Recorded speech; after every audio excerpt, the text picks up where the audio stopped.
Shalom saudaraku yang dikasihi oleh Tuhan Yesus Kristus. Mari kita siapkan hati untuk masuk dalam doa syukur hari ini.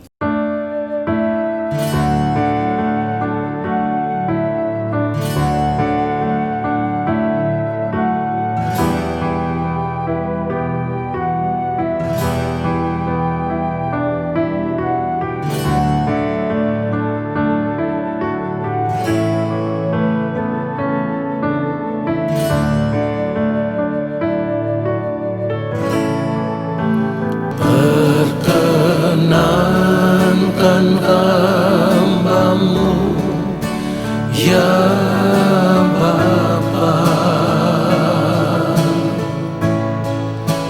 masuk dalam hadirat-Mu yang kudus. Perkenankan hamba-Mu, ya Yesus, sujud menyembah dalam kekudusan.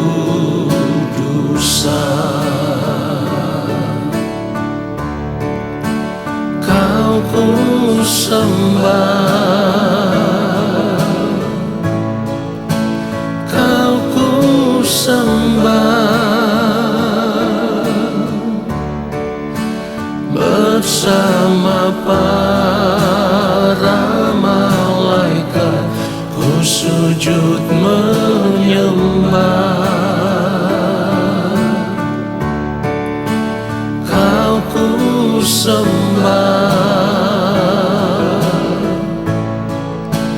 Kau ku sembah, bersama para malaikat ku sujud menyembah. Kau ku sembah,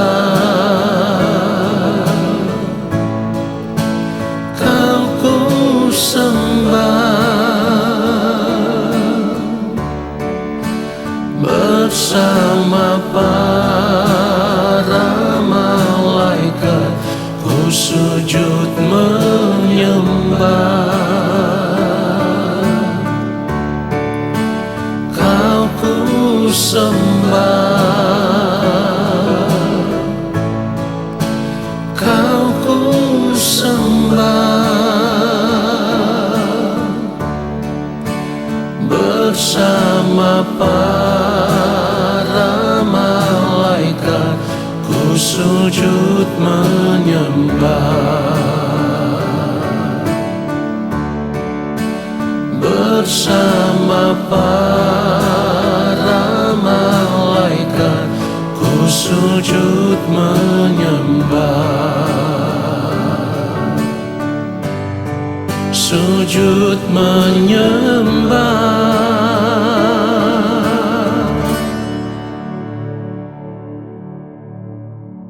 Mari kita berdoa.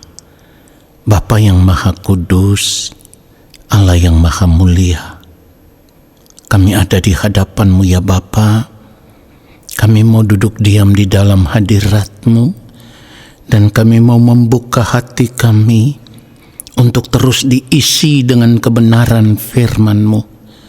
Berbicaralah bagi kami, Roh Kudus Tuhan, ajar kami untuk mengerti setiap kebenaran firman yang kami dengar. Lalu kami mau berjuang supaya di sepanjang hari hidup kami mau hidup seturut dengan firman-Mu ya Bapa. Karena kami rindu di ujung kehidupan kami nanti, hidup kami berkenan di hadapan Bapa. Di dalam nama Tuhan Yesus Kristus kami berdoa. Amin. Saudara yang dikasihi oleh Tuhan Yesus Kristus, satu pertanyaan yang mungkin merupakan pertanyaan yang sudah klasik atau sudah sering kita dengar. Tetapi persoalannya adalah, apakah kita memperkarakannya dengan sungguh-sungguh? Pertanyaan itu adalah, seberapa serius kita mencari Tuhan. Saya ulang sekali lagi, seberapa serius kita mencari Tuhan. Karena kalau kita membaca kebenaran firman Tuhan, ada begitu banyak ayat firman Tuhan yang berkata carilah Tuhan, carilah Tuhan, carilah Tuhan.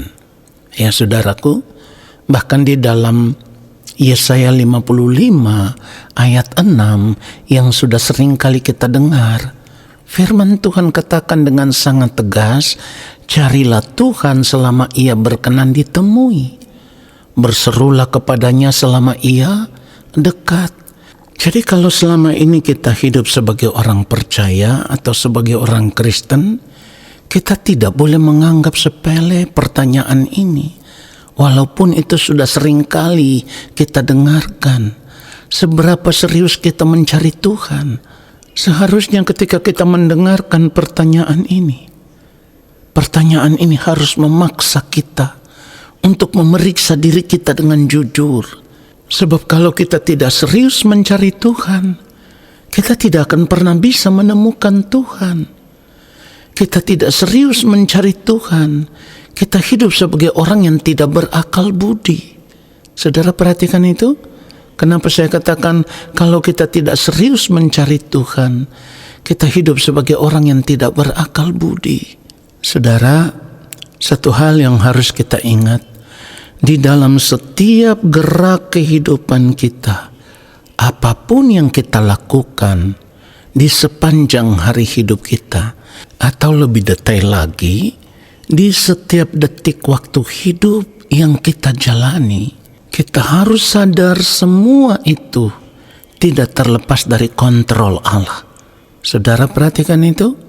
Artinya apakah yang kita lakukan di setiap detik waktu hidup yang Tuhan berikan kepada kita itu dalam rangka mencari Tuhan atau dalam rangka untuk memuaskan keinginan diri kita sendiri, memuaskan hawa nafsu diri kita sendiri yang dipenuhi dengan keinginan daging untuk menikmati dunia ini dengan segala kesenangannya. Semuanya itu nyata di hadapan Allah. Saudara perhatikan itu? Saya ulang sekali lagi, semua yang kita lakukan itu nyata di hadapan Allah. Kenapa saya katakan semuanya itu nyata di hadapan Allah? Karena kita harus sadar, dari sorga Allah memandang ke bawah untuk melihat anak-anak manusia, apakah ada yang berakal budi dan yang mencari Dia.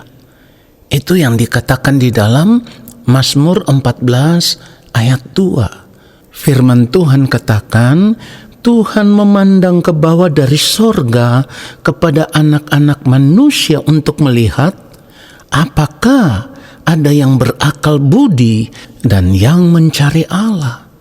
Ini artinya kalau kita hidup sebagai orang Kristen atau orang percaya, tetapi kita tidak serius mencari Allah di sepanjang hari hidup kita, kita tidak memiliki kerinduan untuk berjumpa dengan Allah di sepanjang hari hidup kita, maka seperti yang sudah saya katakan di awal tadi, kita hidup seperti orang yang tidak berakal budi.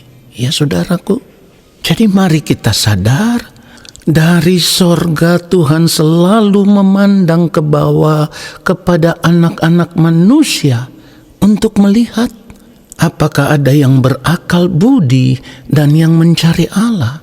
Saudaraku, kalau kita tidak mempergunakan kesempatan hidup ini untuk sungguh-sungguh mencari Allah, maka kita tidak akan pernah mengerti akan kehendak Allah. Tidak mengerti kehendak Allah berarti dapat dipastikan kita juga tidak pernah hidup melakukan kehendak Allah. Dan seharusnya kita sudah tahu, kita sudah mengerti, orang yang tidak hidup melakukan kehendak Allah tidak bisa diterima di dalam kerajaan Allah. Kenapa demikian? Karena sebagai warga kerajaan Allah, kita harus tunduk sepenuhnya dalam kedaulatan Allah. Kita harus tunduk sepenuhnya dalam pemerintahan Allah. Jadi kalau selama hidup di dunia ini kita tidak pernah hidup melakukan kehendak Allah Bapa di sorga, itu artinya kita memberontak kepada Allah. Itu artinya kita tidak mau tunduk di dalam kedaulatan Allah. Kita tidak mau hidup di dalam pemerintahan Allah. Dengan demikian bagaimana mungkin kita bisa diterima menjadi warga kerajaan Allah? Itu tidak mungkin, saudaraku. Karena semua warga kerajaan Allah itu harus hidup di dalam ketaatan, melakukan apa yang menjadi perintah Allah Bapa di sorga. Tidak boleh tidak. Jadi saya harus ingatkan buat kita semua, hidup melakukan kehendak Allah Bapa di sorga itu bukan nanti ketika kita sudah berada di kekekalan, bukan. Itu sudah harus dimulai sejak kita ada di dunia ini. Ya, kita belajar untuk membiasakan diri hidup dalam ketaatan, melakukan semua perintah Allah, supaya kita terbiasa dari hari lepas hari melakukan segala sesuatu hanya untuk hormat kemuliaan Allah Bapa di sorga. Jadi sekali lagi saya harus katakan, hidup melakukan kehendak Allah Bapa di sorga itu bukan nanti. Itu tidak akan pernah terjadi secara otomatis. Saudaraku, perhatikan itu. Itu harus lewat proses kehidupan dari hari lepas hari, supaya kita terus dibaharui, kita terus diubah, kita terus semakin hari semakin menjadi serupa dengan Kristus.